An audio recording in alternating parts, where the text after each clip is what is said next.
Thank you so much, everybody, for coming to our talk. The tutorial is titled Walk Through FLang OpenMP Lowering from FIR to LLVMIR. I'm Arnamoy. I'm presenting the talk. The work has been done in collaboration with my colleagues in Huawei, Peixin, and Bryan. So first, let's talk about why this talk. LLVM-Flang, which is the new FLang, is going to replace classic FLang eventually, and it is under active development. It's written in modern C++ and it uses popular features like MLIR. And volunteers are needed for contribution, especially in the OpenMP side of things in FLang. Parsing support is there for OpenMP 4.5, and a significant portion of SEMA checks are also done. In fact, we are very close to provide complete support for OpenMP 1.1 very soon, within a month or so. But going forward, OpenMP 2.5, 3.1, etc., needing active development. So this talk will serve as a getting started for lowering OpenMP code, especially in the new LLVM-Flang front end. So I'll provide an example lowering in this tutorial. Especially, we'll be looking at the SimD construct. This is a summary of the SimD construct, which I got from the OpenMP website. The SimD construct can be applied to a loop to indicate that the loop can be transformed into a SimdLoop. That is, multiple iterations of the loop can be executed concurrently using SimD instructions. And here is an example in Fortran. So as you can see, you start with a pragma, and with a pragma, and you provide do loops inside it. I crossed out the clauses here because in this tutorial, I'll be showing the implementation for only the SimD directive. We are not looking at clauses, but SimD directive can have optional clauses, as you can see here. Now, first, let's talk a bit on the FLang compiler flow. The first part of it is very much like a classic compiler flow. You start with the Fortran 2018 source code, you parse the program, get a parse tree, then you perform your SEMA checks on the parse tree, and then you lower to a special IR, what is called the Fortran IR, which is based on MLIR. And the reason for developing a new dialect for Fortran in the MLIR framework was the LLVM IR was too low level for preserving some of the Fortran semantics we wanted to preserve. And that may help in specific optimization related to Fortran. And that's why, as the current FLang does lower from parse tree directly to LLVM IR, in FLang, we wanted to go through this FIR dialect. By the way, few images and few information from the slides are taken from presentation of Kiran Chandrabahan from ARM. So thanks to Kiran for that. And from the FIR, we convert one more time to lower to one more dialect in MLIR called the LLVM MLIR. And after that, we have MLIR translation library, which lowers the LLVM MLIR to the LLVM IR, which is our end product from the front end. A little bit background on MLIR. This is an acronym for multi-level intermediate representation. And this is a new approach for building compiler infrastructure, as most of you already know about it. It can be used to build SSA-based IR, and it provides a declarative system for defining IRs. We'll see examples of that soon. And it provides a common infrastructure for providing a different kind of tasks like printing, parsing, location tracking, and so on. Now, as mentioned in the previous slide, the new FLang compiler uses a dialect called FIR, Fortran IR, which is MLIR based. But one thing I wanted to clear in the slide that the FIR only models the Fortran language portion. So it doesn't have a representation for the OpenMP constructs. And there are two reasons for this. One, we wanted to keep the FIR dialect as clean as possible, so you don't want to mix OpenMP stuff with the Fortran stuff in it.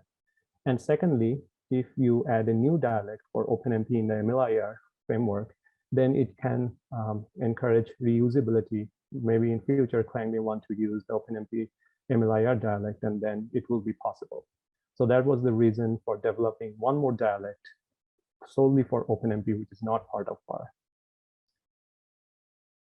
Now, one more concept we needed to know for understanding the lowering process is the OpenMP IRBuilder. Now, for understanding the motivation for having this OpenMP IRBuilder, Normally generating LLVM-IR from Fortran or for OpenMP per se involves two important tasks in most cases. You insert calls to OpenMP runtime, and then you outline OpenMP regions. And I have an example for that as well. Now, code already exists in Clang for this kind of task. So the idea for having this OpenMP IRBuilder was to reuse some part of the code gen from Clang itself so that you do not have to write everything from scratch again. That's why the code gen, part of the code gen from Clang was refactored for OpenMP constructs in this particular directory, LLVM front and OpenMP, so that we can have both Clang and Flang use it for their loring purposes. So having that OpenMP side of dialect in the picture, we have the loring picture looks like this. As you can see, we have the OpenMP dialect of the MLIR right here and the Fortran dialect of MLIR here, and both can coexist together in the code. And then while loring from the MLIR to the LLVMIR through the MLIR translation library, we make use of the OpenMP IRBuilder. In this talk, I'll be showing at these red boxes as shown here. So here are the respective review requests if you want to take a look yourself. So the two main tasks for us. First, we need to provide OpenMP IRBuilder support, which can be consulted in this review request. And then once you have the OpenMP IRBuilder supported, then you can go on and support the MLIR side of things so that you can have the whole loring done. Here we are taken into consideration that parsing and parsing at least has been done, and semachecks we are not concerned for this particular example. In this tutorial, when I'll be talking about things, implementations, I'll be first giving a high-level description of what we are trying to achieve, and then I'll be showing part of the code. Some of the code might be a little bit exhaustive, but still, I think it will be a good starting point for any developer who want to contribute to the loring. All right, so now let's dive into how the implementation of loring of SIMD construct, how we can proceed. So a few steps to follow for the loring process. The first obvious step is to read about the behavior of the construct or the clause that you are going to implement from the OpenMP website, or if you want more details, you refer to the OpenMP spec for it. You read about the clause. Here is the description of the SIMD construct that we are going to implement from the OpenMP spec. And this is how the example looks like in Fortran. So, and then you write a small probably test case by reading about it, or by going search and write a running program. Now, once you have understood the behavior for the construct you are trying to implement, you need to identify the IR changes that are needed. And this kind of helps you to visualize your end goal, that how your end product, the end LLVM IR should look like. Now you might ask that, well, I do not have the implementation for loring in hand because that's what we are going to implement. So how would I have the IR, final IR generated? Now remember, I was telling before that Clang already supports loring of OpenMP clauses, though not through OpenMP IRBuilder, but it has the old code gen support. So you can take the help of Clang for giving you the LLVM IR and take a look at it. So for the SIMD clause, you write a simple test case for providing it to Clang, and take a note that the test case is written not in Fortran but in C, because we are working with Clang here. So here's the SIMD direct pragma, that's how it looks like in C, and then we have a simple loop, and this is a very simple program. So you pass it to Clang, and then Clang gives you the LLVM IR from it. Now, what we are trying to do in the when we are inspecting the IR is trying to see how the IR looks like without the pragma used, and how it looks like with the pragma used, right? So if you compare this to IRs, the left-hand side without the pragma, right-hand side is with the pragma. It might seem like a lot of changes, but you do not have to focus on all of them. Trust me that on the left and the right, most of the code is semantically equivalent. They're actually almost the same, but The only difference is all of this metadata that is being added. So on the right-hand side with the pragma, you'll see that this LLVM access group metadata is being added to the load and store or memref instructions inside the loop. And also the LLVM loop metadata, which is normally attached to the back edge of the loop, is also being changed here. So on the left-hand side, the LLVM loop metadata has some LLVM loop mask progress, but on the right-hand side, we have new metadata. For example, LLVM loop parallel access and LLVM loop vector is enabled true for SIMD construct. So this is the set of changes in the IR that will be introduced by implementing the SIMD construct. So you insert the LLVM access group metadata to the memory access instructions to the loop and change the LLVM loop metadata associated with the loop. For this particular example, we do not need to insert any OpenMP runtime calls, at least for the SIMD construct. Okay, so we have identified the IR changes that are necessary and that our end IR should look like this. Now you have to decide whether IRBuilder support is needed or not. If IRBuilder support is needed for that particular clause, then you have to implement it. But the question is, how do we know that if we need to add IRBuilder support or not? This picture actually shows you, to remind you again, where OpenMP IRBuilder is used while lowering from the MLIR side of things to the LLVMIR, towards the very end of the front-end lowering process. Okay, so back to the question, whether we need the IRBuilder support or not.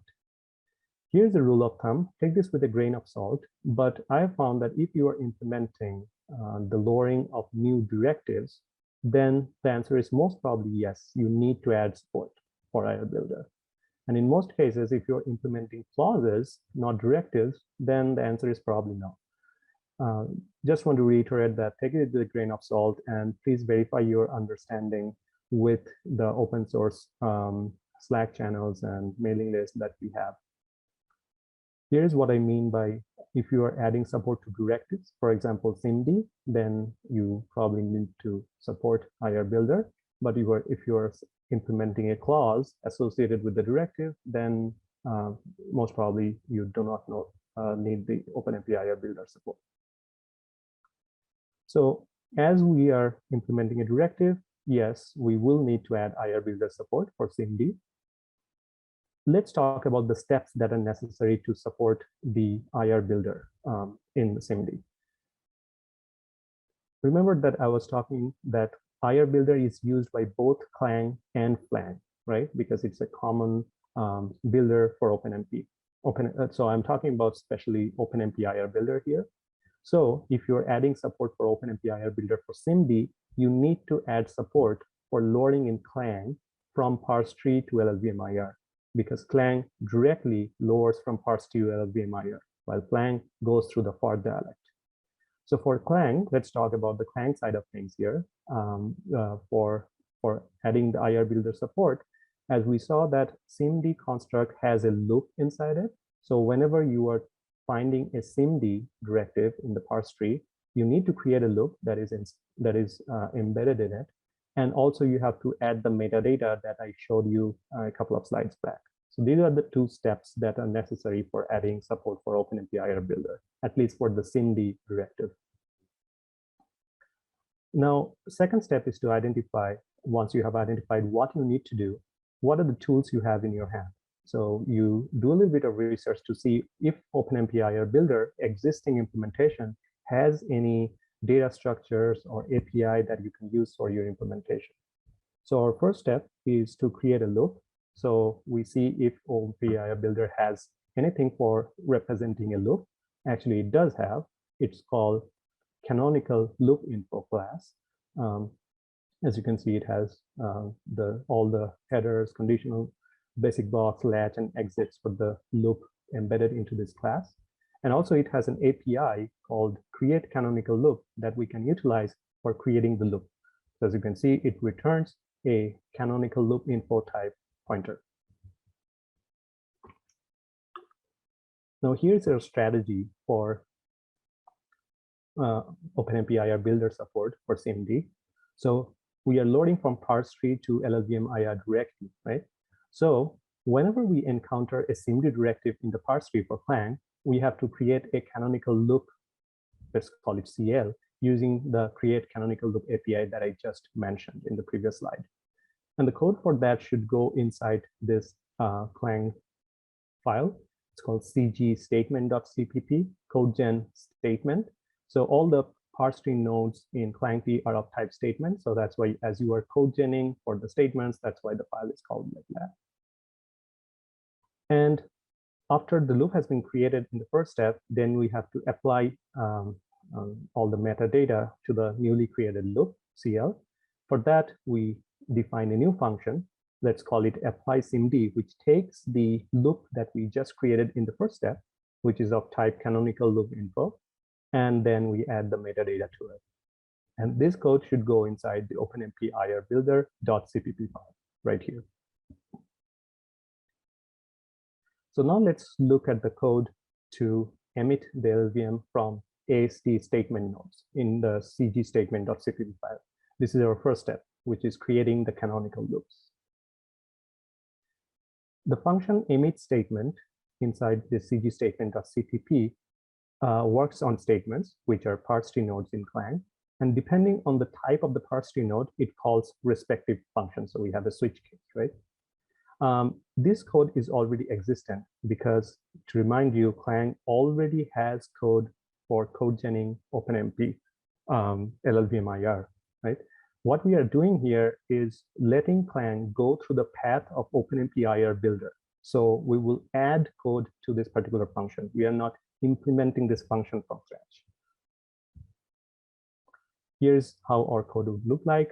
So here's our function again for lowering the SimD type of parse tree nodes. So we first check if we are going through the OpenMP IRBuilder path of Clang. How we check it? We have a object which keeps the per module state during the compilation process, and it captures all the compilation flags that are passed through Clang. So if you are wanting to go through the OpenMP IRBuilder side of Clang, you pass a specific argument to Clang, and this check actually checks whether that argument was passed. And we also we added one more function. This is a nice way, and this is a recommended way of putting any kind of check if you want to put for the clauses related to that particular directive. Here we are not implementing any clauses for a directive, so this function will be very simplistic for us. But later, as we add more and more clauses for the directive, then we can put the checks inside that code. So once we have established that we want to go through the OpenMP IRBuilder path Clang and all the checks has been done for the clauses that we want to support, then we use a Lambda to generate our code.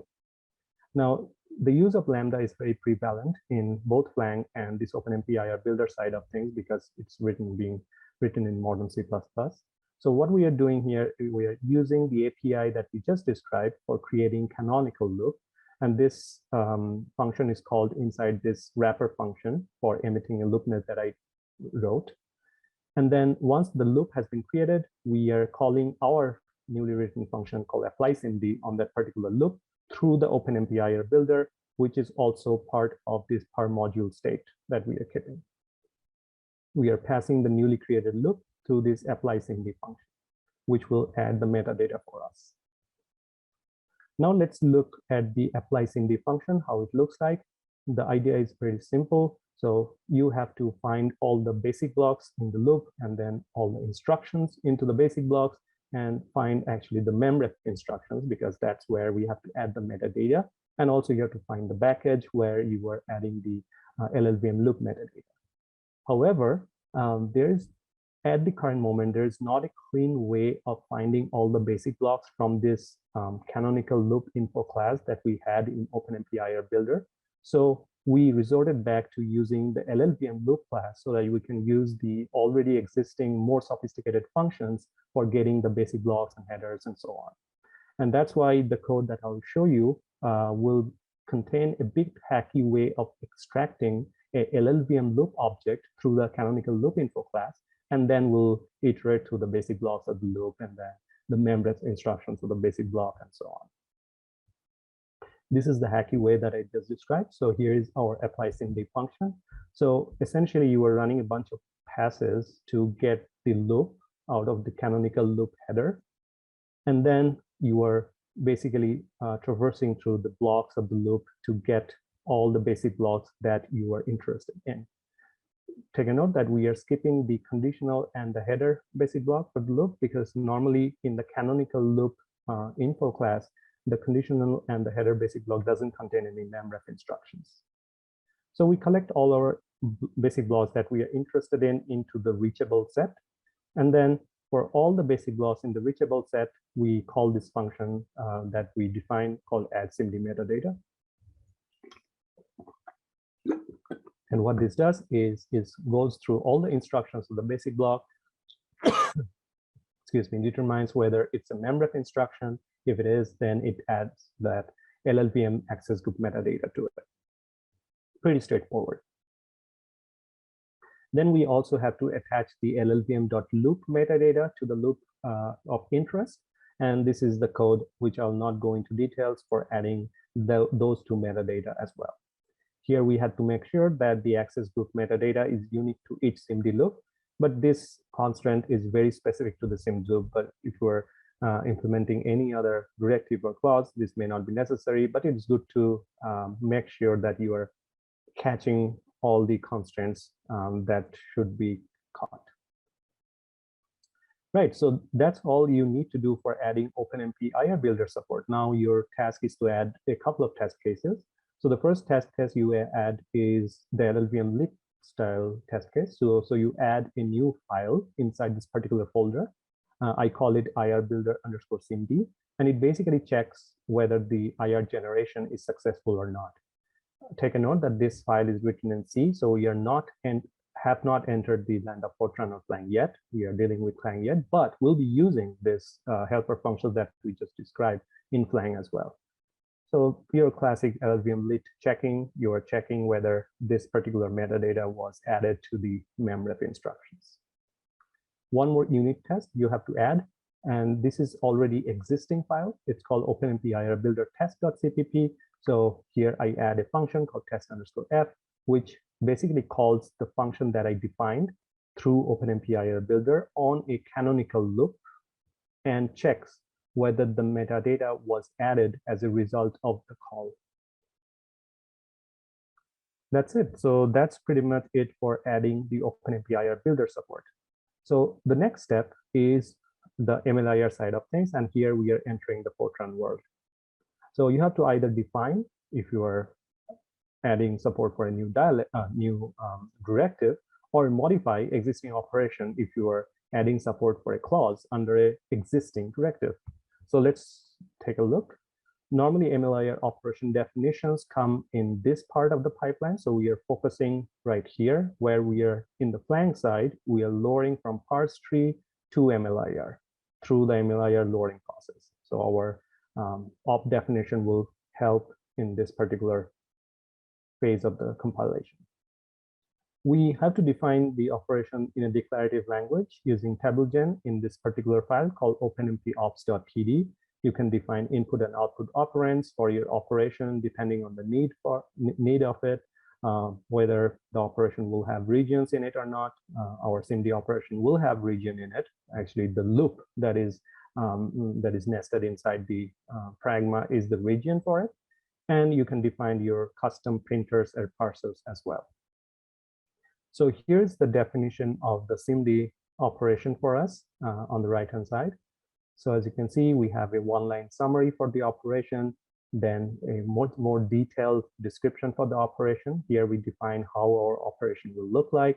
As our operation will entail a loop, we can have one or more induction variables for the loop, and then lower bounds, upper bounds, and steps for those induction variables for the particular loop. And then the operation will end with an end operation, all under the OpenMP dialect. So that's why you have this OMP dot. The arguments we have described for this particular operation are the lower bounds, the upper bounds, and the steps. And this may change from operation to operation. Your operation that you are implementing may not have any arguments. Also, one thing to mention that if you are adding support for clauses, then those will go inside the arguments as well. Here we are not adding any clauses, so that's why we added to do here. It will have a region inside it because inside the operation you have the actual loop body, which is the MLIR region that you have to code gen for. And if you want any extra API declared by you, you can define inside the extra class declaration. Here we are adding an API for getting the total number of nested loops that are inside the region for the SimdLoop. And we are also wanting a custom assembly format that will help our printing process to make it prettier and easy to understand. And also we'll add a custom verifier where you can add various checks. For example, whether the type of the lower bound, upper bound, and step match or not, whether the number of induction variables match with the number of lower bounds, upper bounds, and steps or not. So those will go inside our custom verifier. All right, so let's take a brief look at our custom parser here. This looks like a lot of code, but let me help you understand a bit of it. So the parser will go inside the OpenMP dialect.cpp file. On the left hand for reference, I have given the operation that we are trying to parse. So at the very beginning, we are parsing the induction variables. Okay, so as you can see, we create a small vector of induction variables. We are using existing API functions that you will most probably have a lot of functions already available to you that you can use. So delimited by parentheses, right? Parentheses, we are parsing the induction variables into this vector, and then we are getting the size of the induction variables into this variable, num IVs. Why do we want that? Remember in the previous slide, I was telling that the number of induction variables should match the number of lower bounds, upper bounds, and steps. So whenever you're parsing your lower bound, upper bound, and your steps, you are using the num IVs to verify that fact. Then you parse the colon, and then you capture the type of the induction variable as well. So use this parse colon type, which does the two things for you and gives you the type. And this type will also be used to check one more constraint, that the induction variable, lower bound, upper bound, and the step should be of the same type. So that's why we are using this loopback type while parsing the lower bound, upper bound, and the step as well. Then we are parsing the lower bounds. So we parse equal, parsing this equal sign, and then again delimited by parentheses. Delimited by parentheses, we are parsing the values for the lower bound and so on. Okay. So similarly, you can parse the upper bound and steps as well. So here's the custom parser code. You can have, as we defined that we are having a custom assembly format for it, we had to define our custom printer and a custom verifier as well. As I mentioned before, the verify operation is very simple right now, but as you add more and more clauses, more and more constants, you can add those right here. Okay, so that is all what is needed for defining the operation, but your job doesn't end there, because you have to implement actually the loring to make sure that the operation that you defined is getting generated correctly from the parse tree, right? So that's why you have to implement the loring from parse tree to the operation that you just defined through the loring process. So you have to add code there as well. So let's look at how that MLIR loring and which files we have to modify. The file is called openmp.cpp, and this is under the FLang lib lore folder. And this file traverses the parse tree in a similar fashion that we showed in Clang. So it visits all the different parse tree nodes, and depending on the type of the parse tree node, it calls different functions. Well, it calls the same function genOMP with different types, right?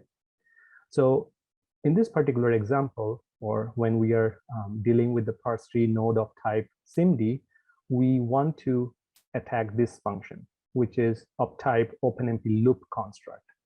Okay, why is that? Let's look. So for doing that, for doing which type of parse tree node you have to tackle, you write a simple test case, but now in Fortran. So as you can see here, the pragma start and stop, and then a simple simple loop written in Fortran. Then you use the Flang new driver, and you can actually dump the parse tree using this command line option called fdebug dump parse tree. This will give you the parse tree, and as you can see, this has a tree structure. And the thing to note here is the SIMD directive is of type OpenMP loop construct, the parse tree node. So that is why we need to add code to the genOMP function that deals with the OpenMP loop construct type parse tree node. That's how you decide. Now, what is the implementation strategy for lowering from parse tree to the MLIR operation that we just defined? As we saw in the operation, we have to capture the lower bound, the upper bound, and the steps, which can be optional from the parse tree. So we need to add code for extraction. And then we use the extracted info to create the new SimdLoop of that we just defined in the MLIR table gen. And at the very end, we have to generate the body of the region that belongs to the SimdLoop of in our code as well. Now let's take a look at how we can do it. Again, this is a lot of code, but let me help you understand that a bit. On the right-hand side, I'm again showing you the parse tree, and let's see how we can extract the lower bound, upper bound, and step from it. So the lower bound, upper bound is actually parse tree nodes that are right here. The lower bound, if you remember, in the code, it was 1. So this is an expression, constant expression, and the upper bound was 9. So you have to somehow extract these two elements starting from the top level. So the idea here is you're kind of peeling one layer at a time until you get to this particular expression that you are interested in. So as you can see that we start with the non-labeled do statement. We extract it from the parse tree, which is right here. So inside the non-labeled do statement, we have loop control, right? So we peel that loop control. Inside loop control, we have loop bounds. So we again peel the bounds. And inside the bounds, we have the lower and the upper variables that we are getting the expression for, right? And then these are all the functions again available to you that you can use. And then you have a helper function again available to you that will give you for free a MLIR value. Think of it like an alloca generated for this particular constant. Okay, so this gen expression value will give you a value, MLIR value, so for the lower bound. And then you add that value to a vector that I'm using for the lower bounds. Why vector? Because lower bounds can have more than one value, right? Similarly, we are extracting the upper bounds, adding it to the vector. If it has steps, then we are adding the steps. If it doesn't have any step, we default the step to be 1. And then we call this FIR OpBuilder the create and our SimdLoop up using the extracted vectors right here, lower bound, upper bound, and step. And at the very end, we have the create body of op. Again, this is a function available to you, which you can use for generating code for the region that is inside the SimdLoop up. Okay, so that will give you the MLIR of the loop body.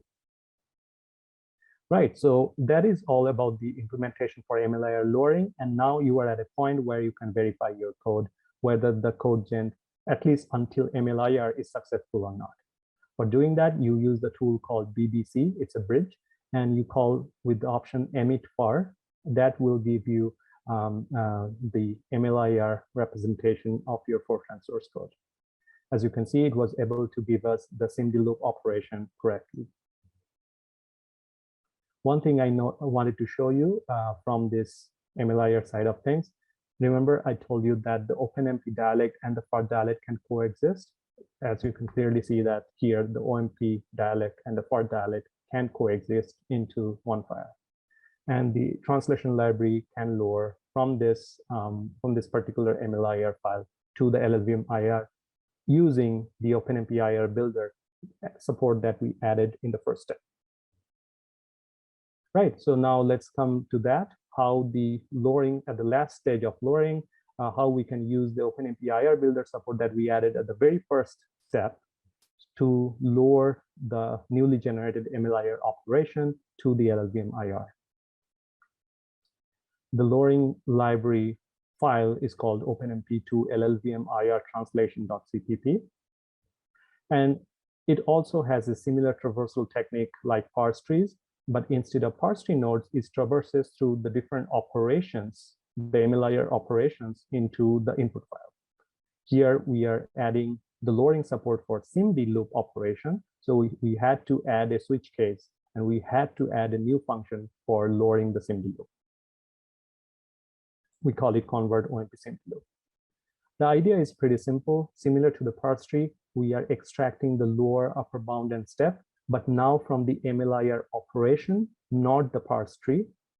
And from the extracted lower, upper bound, and steps, we will be using our good old create canonical loop API for generating the LLVM-IR. And at the very end, we can reuse the function we defined before called applySimd to attach the metadata to it. So here is how the implementation will look like. As you can see, we are extracting the lower bound, upper bound, and step from the loop object. This is of type the MLIR SimdLoop op, right? And then we are using the create canonical loop API, and we are using the lower bound, upper bound, and step that will give us a new loop. I'm using a vector of loops because we want to capture the loop nest in this particular type. But we are using this applySimd function that we defined before, and we are passing this loop info so that we can attach the metadata to it. Right. So now comes to test case, because our implementation is done for the lowering. You have to add a test case so that the MLIR operation you implemented, you have to check whether if you supply an invalid operation, for example, if you mismatch the type of the lower bound, upper bound, and step, if that is caught or not. You also have to, you can add test cases if you have a custom printing into the ops.mlir file. And at the very end, you add one test case inside this OpenMP LLVM MLIR file, which is already existing for you. And what this test case does is it uses a tool called MLIR Translate, which can lower from MLIR to LLVMIR for you. So what you are checking here is for the MLIR OMP.SimdLoop, if you are getting the LLVMIR that you want. In particular, if you are getting all the metadata that you want in your final LLVMIR. All right, so that is all about the lowering process for the new Flang frontend. So again, to summarize the steps, you first start with studying up about the operation.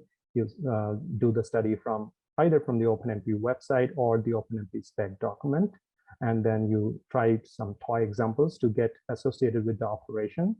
And then you write a simple test case in C. You start with C because Flang Fortran is not available yet, but Clang can still use the old code gen to give you the LLVM-IR.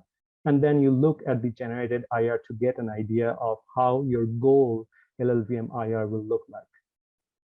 Then you check if OpenMP IRBuilder support is necessary or not. Here I mentioned a rule of thumb that if you are adding a directive, then most probably yes. But if you are adding support for a clause, most probably no.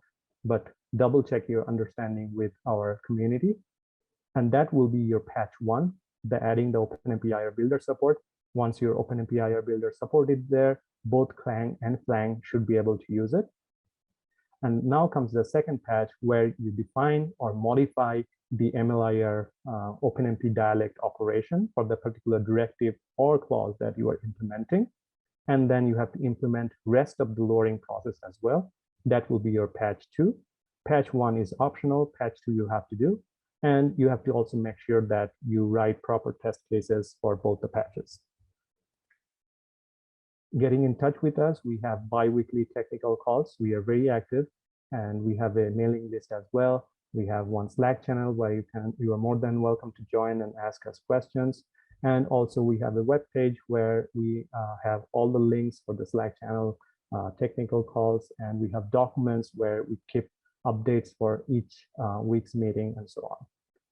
That's all about my presentation, and I'm happy to take questions.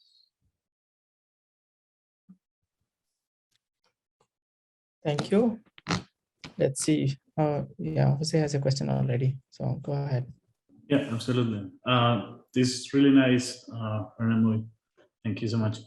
I haven't been following on the Flang development. I remember that they used to call some front-end F18, and I don't know if this is the same MLIR effort that is in parallel, or if it is the same effort, it's just that now it is actually called Flang. We do not call it F18 anymore. We have a new name for it. It's LLVM-Flang. However, still I want to mention that there are some work which happens in the main branch, and there is some work that happens in we have a branch called FIR dev, which is still under the F18 project, but we are in the process of putting this code in the main branch. There is significant effort in the last couple of weeks that has been happening there.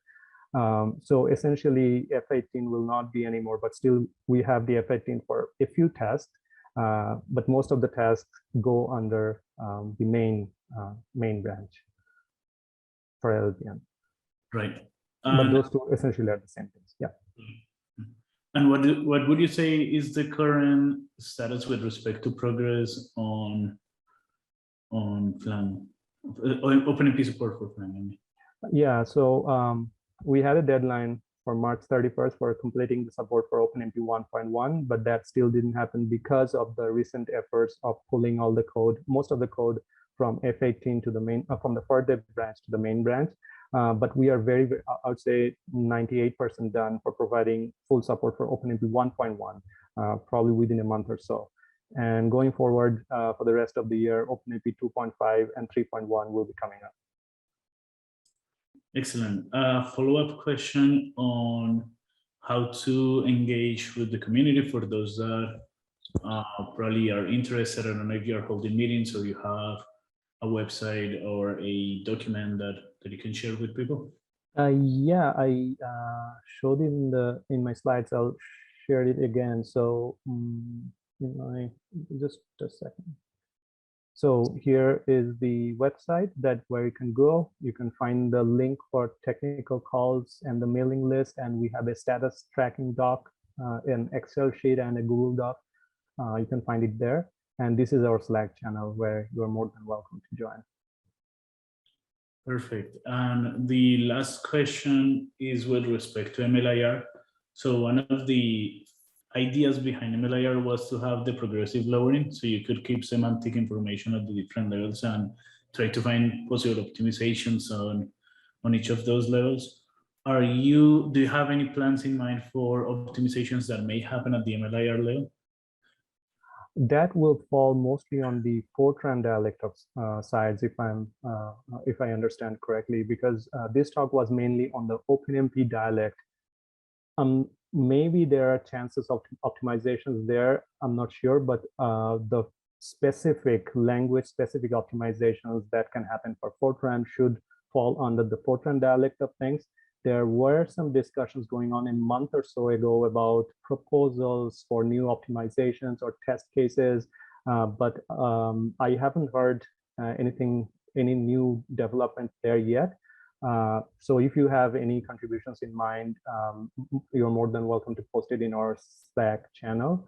But yeah, that will fall onto the Fortran side of things, not the OpenMP side of things. Right. Now, I was just wondering, because there is the OpenMP optimization plus in LLVM already. But if you take a look at the MLIR paper, one of the arguments of why they want to have MLIR is because you have the semantic information, you can have certain optimizations that would be easier because you just know what the meaning of the things are. So I was just curious about that. Totally. Yeah. About the approach of using MLIR instead of just going for directly lowering from from Fortran to LLVMIR. Yes.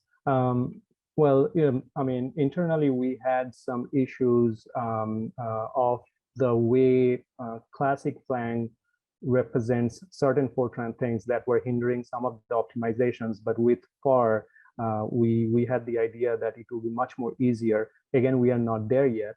But talking about OpenMP optimization, we are still trying to add the basic support. We are not thinking about optimizations yet. Just want to add support so that it can be used in production, and then we'll think about optimization, especially for OpenMP, if possible. Okay, thank you so much. No worries, thank you. I'll give it to Slav.